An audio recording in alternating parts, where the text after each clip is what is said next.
Lovat Hashem, le Chok l'Israël ce matin, la Gemara de Chagiga, la page 16a. La Gemara dit, Kol shelo chas al kevod kono, ratouy lo shelo bala olam. Tout celui qui n'a pas de respect pour Akadosh Baruch Hu, ça aurait été mieux qu'il ne serait pas né dans ce monde.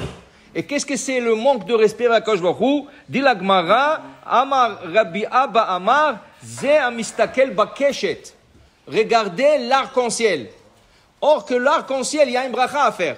Okay? Baruch ata Hashem, Elokeinu melech haolam, Neman Brito, Kayam b'ma'amaro, il y a une bracha à faire sur le keshet. Aval ze shemistakel, celui qui fixe le regard dans l'arc-en-ciel, c'est un manque de respect. C'est un manque de respect. Par exemple, Moshe Rabbeinu, il voit le buisson, et il voit un ange qui lui parle du buisson. Qu'est-ce qu'il fait?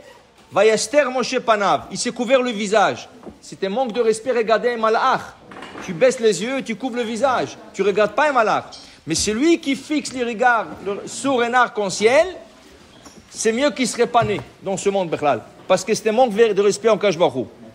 Et la Gemara dit, il y a des autres choses où il faut faire attention de ne pas fixer le regard. La Gemara dit, par exemple, Bakeshet ou Banassi. Nassi, c'est Nassi Israël, le grand chef d'Israël, comme Moshe Rabbeinu ou des choses comme ça. Si tu fixes le regard sur lui, c'est pas bon. Le Harizal, un jour, le Rab Chaim Vital est venu, il lui disait, ça fait déjà une semaine que j'ai mal aux yeux.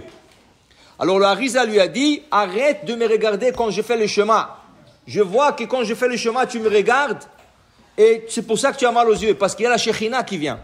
Okay? Alors il a dit, arrête de me regarder, tu n'auras plus mal aux yeux. Pourquoi le Rab Chaim Vital regardait le Harizal? Parce qu'il voulait apprendre tout ce qu'il fait, comment il agit.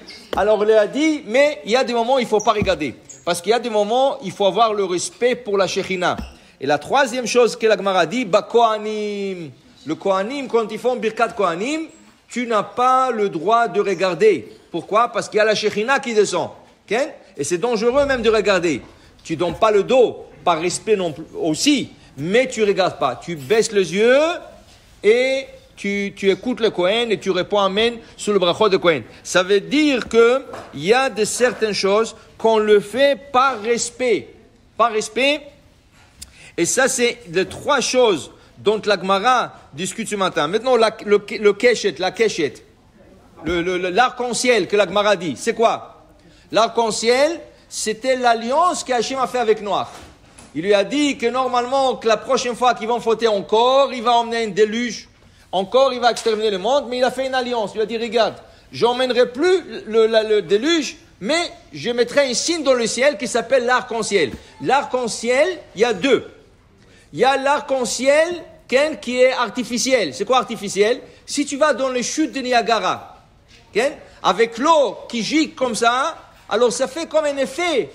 C'est un effet d'arc-en-ciel, mais ce n'est pas un vrai arc-en-ciel. Des fois, tu vois arc-en-ciel par terre. Après la pluie, par terre, tu vois comme un arc. Tout ça, c'est des effets d'arc-en-ciel. Mais le vrai arc-en-ciel, c'est quand il pleut, après le soleil qui sort, et dans le ciel, tu vas voir un grand arc-en-ciel. Maintenant, cet arc-en-ciel, on fera la beracha, quand tu regardes, quelques minutes, et tu feras la bracha sur cet arc-en-ciel en remerciant Akadosh Baruch Hu, qui se rappelle de son alliance, qu'il n'a pas détruit le monde. Mais la Gemara dit, dans une génération qui a l'arc-en-ciel, ce n'est pas un bon signe. Ça veut dire qu'ils n'étaient pas assez méritants, qu'à Akadosh Baruch Hu, il fallait qu'ils sortent l'arc-en-ciel. S'ils auraient du mérite, Akadosh Baruch Hu ne l'aurait pas sorti. Et la Gemara raconte, il y avait un grand tzaddik qui s'appelait Rabbi Yoshua ben Levi. Et Rabbi Yoshua ben Levi, quand il est monté au ciel, il a rencontré Rabbi Shimon bar Yochai.